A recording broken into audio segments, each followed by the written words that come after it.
Last week I read 566 pages. I read one full novel, Earth Abides, a post-apocalyptic novel, a novella, Carmilla, which was a vampire tale, probably one of the most influential vampire tales of all time, and a poem, the greatest poem of all time, some people think, or at least of the Victorian age, Ulysses.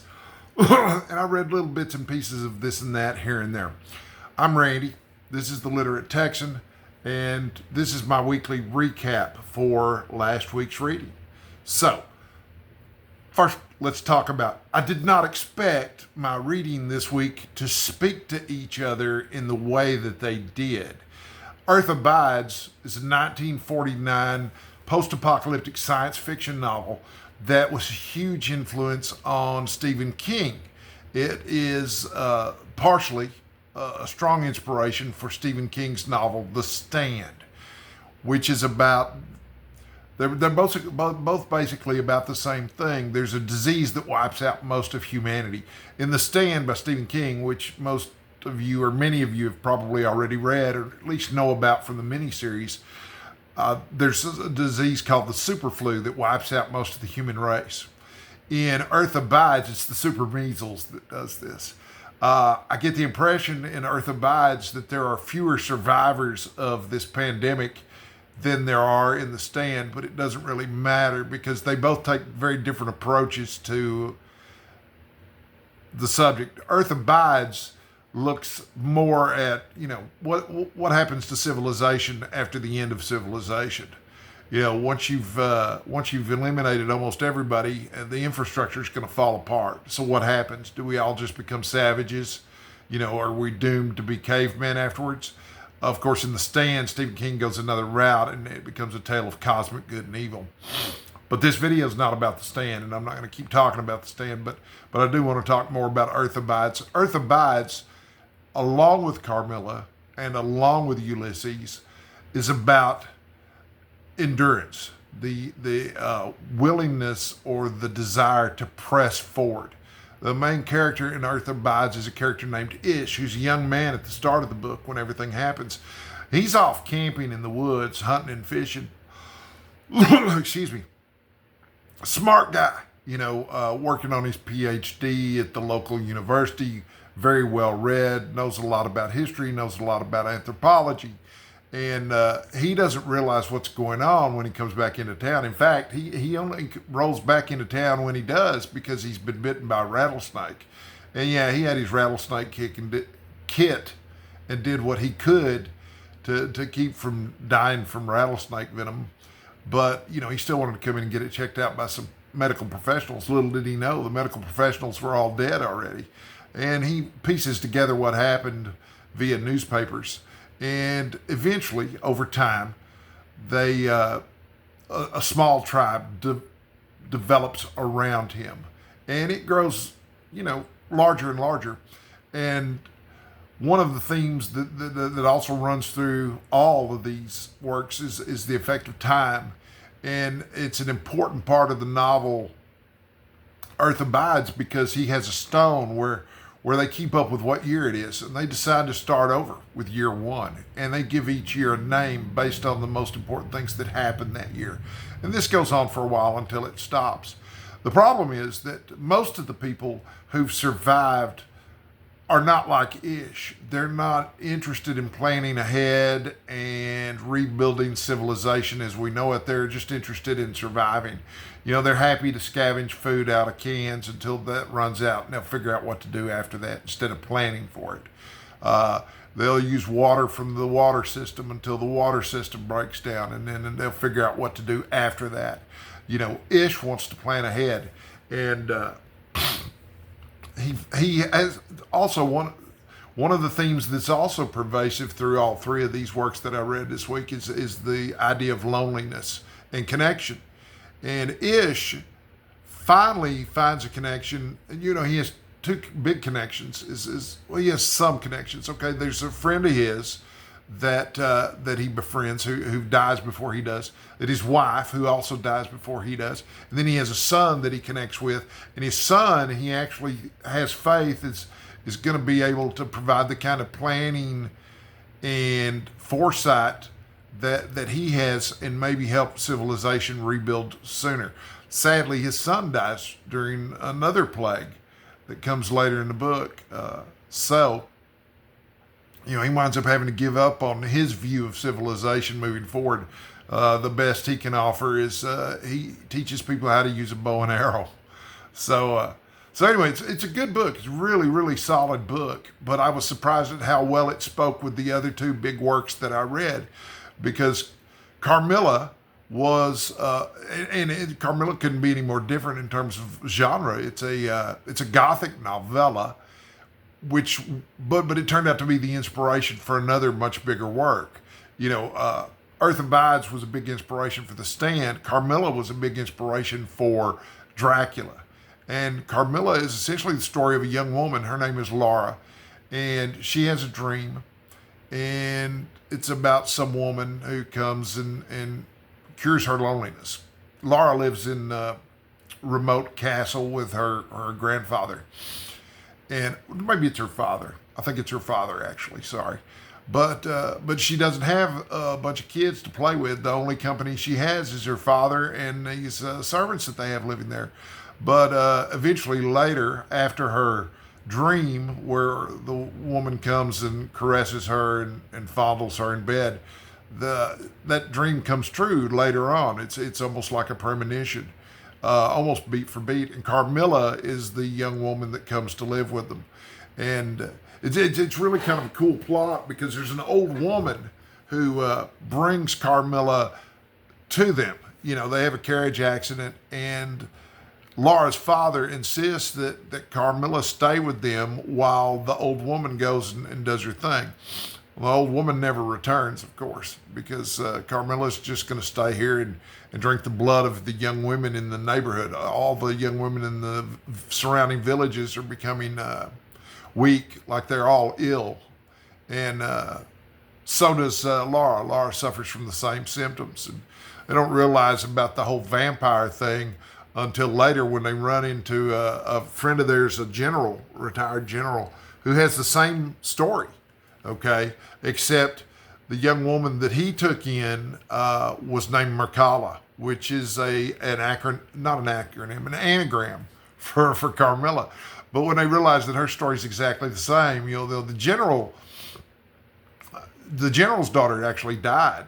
And so he's gone and investigated this and figured out that Carmilla is a vampire, and that her whole family, the Karnsteins, were a vampiric, unholy family. But it addresses some of the same themes that were addressed in Earth Abides, just in very different ways. For example, the endurance aspect. Ish wants to push on and rebuild society. Well, Laura wants to get on with her life, even after she learns that her love affair with Carmilla, because it's got definite lesbian overtones. She still wants to get on with her life, and now she knows exactly what all that meant, and she's able to. And then, of course, I read Ulysses, which is a poem about Odysseus, who's come back to the island. He's an old man now, and he's the king, but he's incredibly bored, and he's not finding much meaning from his existence.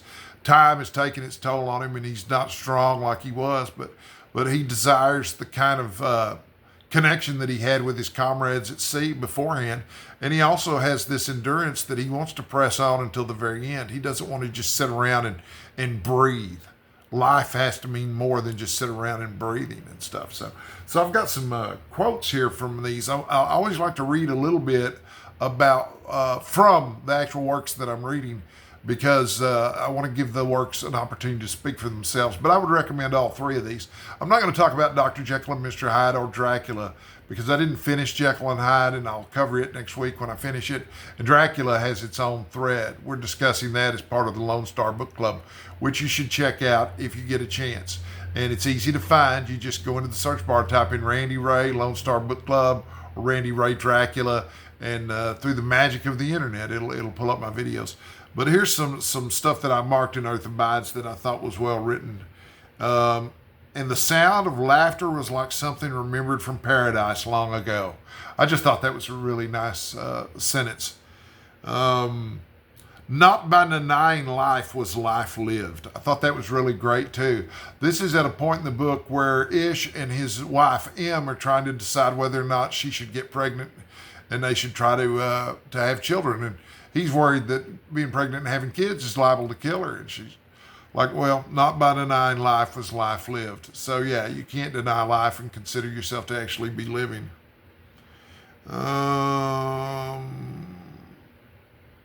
That's probably it in terms of interesting stuff in Earth Abides. But let me see if I can pull up the cover artwork for you so you can see the cover. It's cool too. Yeah, there we go. I thought this cover was really cool. I read everything on my Kindle now because my eyesight's going and it makes it a lot easier. It's not my preferred way to read. If I could read Dead Tree versions of every book, I would read Dead Tree versions of every book. But also, okay, so here's the cover art to Carmilla, and I have more to read from it. This was also an illustrated version. It's on Kindle Unlimited. If you don't have Kindle Unlimited, you should think about it. It's $10 a month. You get access to a lot of stuff. So, all right, so this is from chapter 1, An Early Fright. Okay, this is, remember I talked about how she has this dream when she's very, very young. This is excerpted from that. She caressed me with her hands and lay down beside me on the bed and drew me towards her, smiling. I felt immediately delightfully soothed and fell asleep again. I was wakened by a sensation as if 2 needles ran into my breast very deep at the same moment, and I cried loudly. The lady started back with her eyes fixed on me and then slipped down upon the floor and, as I thought, hid herself under the bed. Okay, so that's kind of sexy, I think. But it's also really spooky, especially when you start talking about needles and breasts and hiding under the bed, okay? And this woman appearing out of nowhere. So yeah, really good writing, which should not be a surprise. Sheridan LaFanu is a master of the ghost story anyway. And then, okay, chapter 3, we compare notes. This is after Carmilla has come to stay with Laura and her father. And they're talking, I saw the very face which had visited me in my childhood at night. This is Laura talking about Carmilla. Carmilla is the very face which had visited me in my childhood at night, which remained so fixed in my memory, and on which I had for so many years so often ruminated with horror when no one suspected of what I was thinking. I've never had a friend. Shall I find one now? She sighed, and her fine dark eyes gazed passionately on me. It's not the way you talk about someone you're just friends with, okay? I'm not surprised that this was controversial at the time. My friend Forrest recommended this book to me originally, and when he told me it was about lesbian vampires, I was like, yeah, I don't think they were writing about lesbian love affairs in the 1830s or 1840s, but yeah, they sure were. Now, the truth is, I felt rather unaccountably towards the beautiful stranger. I did feel, as she said, drawn towards her, but there was also something of repulsion. So yeah, she's drawn to her and repulsed by her at the same time, which is similar to the descriptions of Dracula, which we're reading too. In this ambiguous feeling, however, the sense of attraction immensely prevailed. She interested and won me. She was beautiful and so indescribably engaging.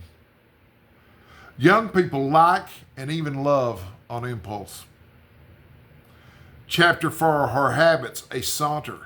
I shall begin by, oh, this is incredibly good. I shall begin by describing her. She was slender and wonderfully graceful, except that her movements were languid, very languid. Okay, so he uses the word languid at least 100 times in this book. I didn't count, but languid is a word that he uses over and over again to describe Carmilla. Indeed, there was nothing in her appearance to indicate an invalid. Her complexion was rich and brilliant. Her features were small and beautifully formed. Her eyes large, dark, and lustrous. Her hair was quite wonderful. I never saw hair so magnificently thick and long when it was down about her shoulders. I've often placed my hands under it and laughed with wonder at its weight. It was exquisitely fine and soft, and in color a rich, very dark brown with something of gold.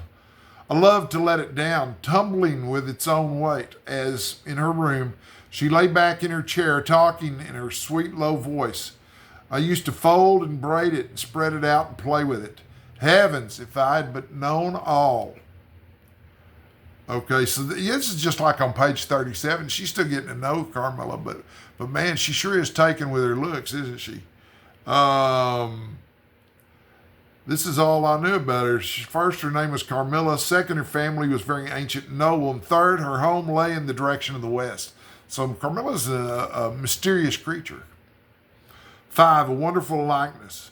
She was gazing on me with eyes from which all fire, all meaning had flown, and a face colorless and apathetic. 6, a very strange agony. You will think me cruel, very selfish, but love is always selfish. The more ardent, the more selfish. How jealous I am, you cannot know. And then the final thing that I had marked here was on page 58. Dreams come through stone walls, light up dark rooms, or darken light ones, and their persons make their exits and their entrances as they please, and laugh at locksmiths. Yeah, there's not a locksmith out there who's going to keep a dream out, right? So, and really well-written stuff, too. Not something that you're going to have any trouble understanding or needing to decipher. You know, that's one of the things I like about Victorian literature is even though it's old, it's over 100 years old, it's still easy to understand. I also wanted to read, and I read, you should definitely check out my video on Ulysses if you haven't already. Because like I say, greatest poem of all time, right? Let me see if I can find, I'm going to end the video with this if I can find let's see here, that's not it. Hang on. Does it look like I'm prepared? Because I am. It seems like I'm not, but I am prepared, I promise. But I've got this Dover anthology of Victorian poetry that I bought for $2, and you should think about getting it if you're interested in Victorian poetry.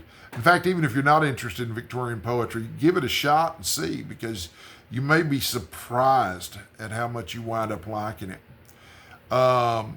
English Victorian Poetry and Anthology is the name of it. And let's see here. I'm trying to find something from Ulysses to read to you here. I didn't bookmark this one. Or did I? I don't know. I'm going to find out right now.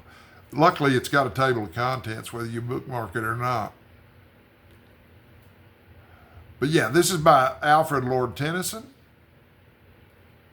who was the poet laureate for Britain for over 40 years. And this is how Ulysses ends, okay? This is classic. You've heard this a million times. This is where it comes from. And this is how I'm going to end my video with this final thought. To strive, to seek, to find, and not to yield. And that is a theme that runs through all three of the works, quite accidentally, that I read this week. I'll be back next week with another reading recap, and I'll have more videos between now and then. I definitely have a discussion video about Dracula coming up. And thanks for watching. Stay sexy, folks, and stay hydrated.